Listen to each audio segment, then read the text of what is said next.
306 అని ఎందుకు పెట్టించలేదు మీరు కేసు? ఎప్పుడు చనిపోయింది? 7వ తేదీ చనిపోయిందా? మీ పార్టీ కార్యకర్త, మీ పార్టీ సానుభూతురాలు 7వ తేదీ చనిపోతే హాస్పిటల్లో 7వ తేదీ అడ్మిట్ చేస్తే హాస్పిటల్లో చనిపోతే మీకు 11వ తేదీ దాకా తెలియదా? నిన్న ఎఫ్ఐఆర్ బుక్ అయిన తర్వాత మీకు గుర్తొస్తుందా?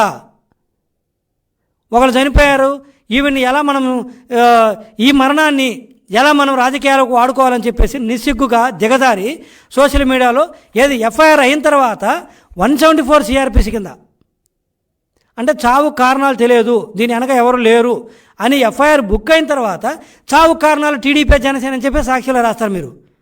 అసలు మీరు మనుషులేనా? అసలు మీరు ఒక వ్యక్తి చనిపోతే మన రాష్ట్రంలో ఒక మహిళ పాపం పిల్లలున్న తల్లి చనిపోతే ఆదుకోవాల్సింది పోయి ఎవరో ప్రేరేపించారు, దానివల్ల చనిపోయిందని చెప్పేసి నిస్సిగ్గుగా ఈరోజు ఆ కుటుంబాన్ని రోడ్డున పడేస్తారా?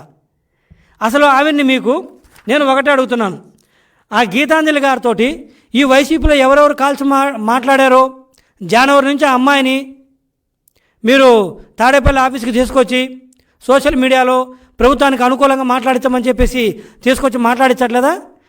ఆ అమ్మాయి విజయవాడకు వచ్చి మాట్లాడలేదా? తీయండి ఆ కాల్ రికార్డ్సు. సజ్జల కుమారుడు అమ్మాయితో మాట్లాడిండో లేదో చూద్దాం. భార్గవ్, మీరిట్లా మీ సోషల్ మీడియాలో ఈ వైసీపీకి పిచ్చి పరాకాష్ట చేరింది, పబ్లిసిటీ పిచ్చి పరాకాష్ట చేరి ఇదిగో ఇలాంటి పనులు చేస్తుంది. మొన్న ఒక అతని చేత కూడా చెప్పిస్తారు, మనందరికి గుర్తుంది. అతనికి 3 కూతుర్లు ఉన్నారంట. ఒక కూతురు సివిల్స్ అంట, వాలంటీర్గా పనిచేస్తుందంట. ఇంకో కూతురు ఏదో చదివిందంట, ఎంబీఏ చదివిందంట, ఇంకొక వాలంటీర్ చేస్తుందంట. ఇంకొక అమ్మాయి గ్రాడ్యుయేషన్ అంట. కడుపుకు అన్నం తిన్నాడు, వాడికన్నా అన్నం ఉండాలి.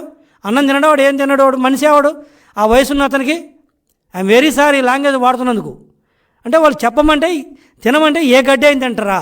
ఆ వయసున్న వ్యక్తి ఏంటి, తనకు 3 కూతుర్లు ఉంటే సివిల్స్ అంటే సివిల్స్ అంటే ఏంది?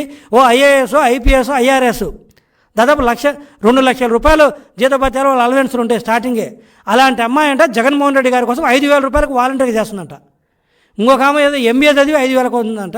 ఇంకొకరు డిగ్రీ చదివి 5,000 చేస్తుందంట. అంటే ఎందుకు చెప్తున్నంటే వైసీపీ పిచ్చి పరాకాష్ట చేరింది, పబ్లిసిటీ పిచ్చి పరాకాష్ట చేరిందంటానికి అది ఒక ఎగ్జాంపుల్, చిన్న ఎగ్జాంపులే. అలాంటిదే ఇది.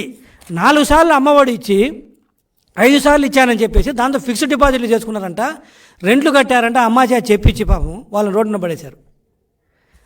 పడేసి చెప్పే కదా, పోలీసు వాళ్ళు ఏమో ఎఫ్ఐఆర్ 174 సిఆర్పిసి.